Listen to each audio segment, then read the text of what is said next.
You might have heard about the term EBITDA everywhere in the business and finance world. So, what does it mean? It is a measure which shows that how much a company makes from its core operation without the inclusion of expenses like interest, tax, depreciation, and amortization. Now, you might wonder what all these terms means. So, starting with interest, it is a payment that a borrower makes to the lender for the amount that it borrows. It is expressed as a percentage over the principal amount and is paid every year.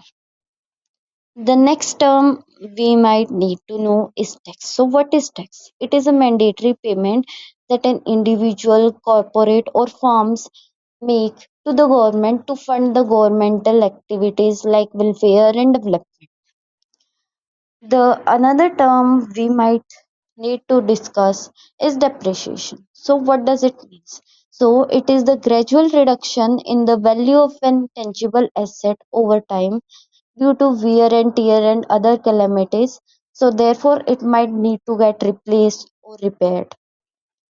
The next term, so we have an example of depreciation. We have a car which gets utilized over time and its market value depreciate, therefore depreciation occurs. Then we have amortization. So it is a financial mechanism used to gradually pay off or reduce a debt through regular payments over a period of time. Therefore, the debt will reduce to zero. So we have mortgage amortization example. At first, it is as this rate, and then with time, the debt gets utilized and converts to zero. So how is EBITDA calculated?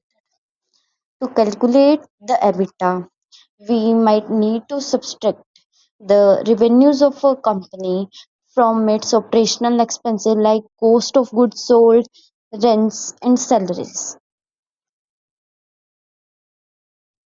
So why does EBITDA matter so much that it is highly discussed?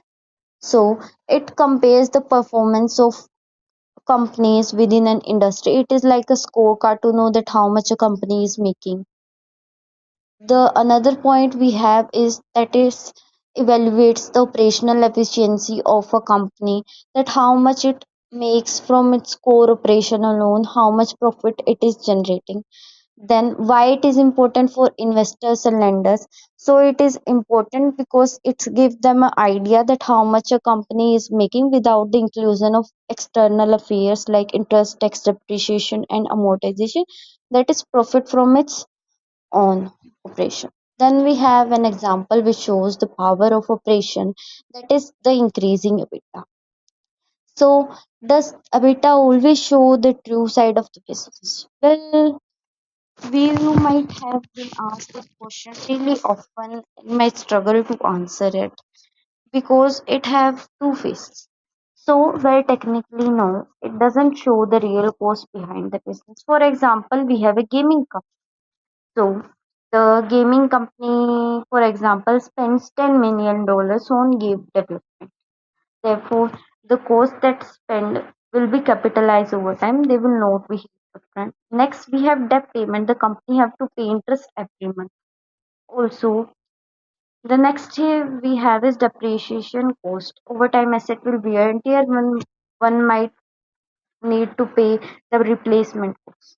Then we have the cons of using EBITDA. So it ignores the changing in working capital, such as inventory, account payable, account receivable.